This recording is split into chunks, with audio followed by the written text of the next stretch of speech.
Hello everyone, welcome to another video. Now in today's video we're going to be talking about what I'm sitting on right now. This is the Sabelt S series seat, and more specifically the Sabelt SRS-1. So Sabelt reached out and asked me which seat I wanted to choose.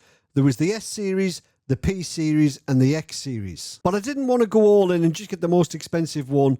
I wanted one that would be most usable, and in my opinion it's the S series. So before we jump in any further, the necessary disclaimer. Sabelt have sent me this seat to test and use, so I haven't paid for it, although they don't see this video before you do, and they've got no input at all in relation to what I say. And I will go on to say that I'm not affiliated with Sabelt in any way, shape or form. There's no kickbacks, there's no affiliate links. This isn't a sponsored video. I'm just going to give you the nuts and bolts and tell you exactly what it's like to use. Now, I'm not going to kick the backside out of this video because it's a seat. You sit on it. But I think the most important thing when buying a seat is the dimensions and comfort. Now, I'll give you some info about the seat. So it's made from fiberglass. It's got side fixings, and they're the same as any seat that I've used in recent times. So I've used the SimLab seat, the iRacing seat. They all have the same fixings, which is good. It's covered in a felt-like material. Now, I don't think this would be particularly hard wearing, so I wouldn't want to be putting my grubby hands on it too much getting in and out the rig. And what you can see on here now is the black padding. You might have watched a few of my videos recently when it's been yellow. When I was asked which seat I wanted to try, I said, oh, I would like the S series in black, and a yellow one turned up. And when I first opened the box, I thought, what? But it's actually really, really nice. Now, I've been waiting to make this video for a little while because they said they were going to send me the black padding. So one of the most important things when buying a seat, in my opinion, is comfort, especially for me who sits in the rig pretty much all day, Monday to Friday. It's got to be comfortable. With sim racing, it doesn't matter if the seat's a little bit big, but if you get a seat that's on the smaller side, it can be a right pain in the backside, literally. So I'll throw up some dimensions now, which is the data sheet, which is on the Sabelt website. And you can see the measurements for the seat, the width and the height. But I've took some measurements this morning to give you the real numbers. So at the top, where the shoulders are, on the Sabelt data sheet, it's 48.4 centimeters. And I've measured it this morning with a tape measure across the shoulders. I haven't pushed the padding in, and it's 42 centimeters. On the middle part of the back, Sabelt say it's 32 centimeters, but I got it at 30. At the very bottom where my hips sit, it's 34 centimeters. And at the seat's widest point at the front, where my thighs are, it was 36 centimeters. From the bottom of the seat on the inside to the top, it's 86.5 centimeters. And on the inside, from the back of the seat to the front, I measured it at 42. So a bit smaller than what it says on the Sabelt website. But I don't know if those measurements on the Sabelt data sheet are without the padding. And I haven't been compressing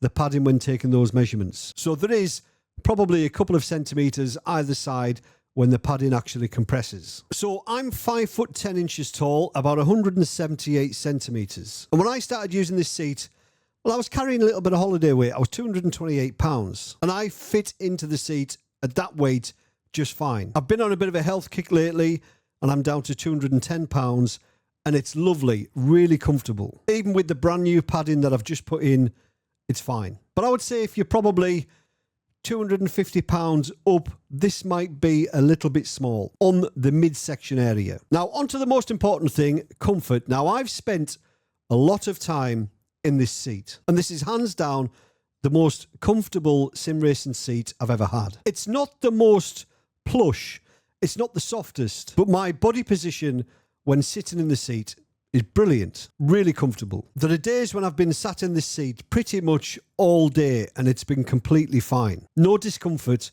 whatsoever. No bad backs when I stand up. It's been pretty faultless. Mounting it to the rig was simple, 2 bolts either side. And like I mentioned, it uses the same bolt pattern as many other seats on the market. So the seat brackets that I've used with the iRacing seat, the SimLab seat, work fine with this. So I think it looks absolutely tremendous. The build quality is excellent. It's really, really comfortable, but there's a catch. It's not cheap. This seat is €499. It does say on the website that that's including VAT. But bear in mind, if you live in the UK, it's going to cost you 140 quid in import duty.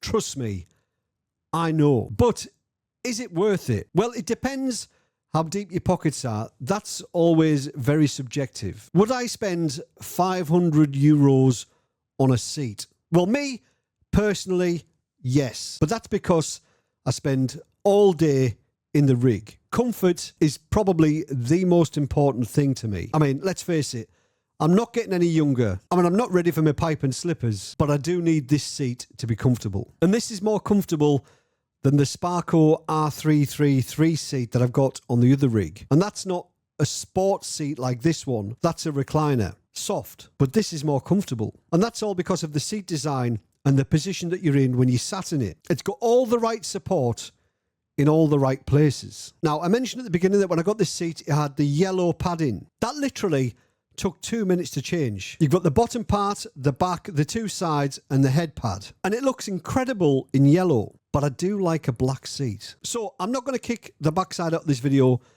because it's just a seat, but it looks incredible, easy to fit, build quality is good, really, really comfortable. The only sticking point for people will be the price. It's not cheap, but you're not buying from some Mickey Mouse brand that's just decided to come out with a seat. It's Sabelt. They're known worldwide in motorsport for quality gear. So would I recommend it?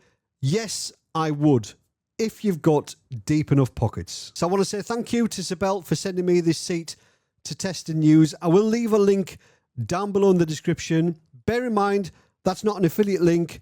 I don't get any kickback. So if you buy one, great, you love it. If you don't buy one, no skin off my nose. I'm just giving you my honest opinions, as always. But hopefully, this will help you make up your mind as to which sim racing seat to actually get. But as always, thanks for watching. Have a great week. See you later. Cheers.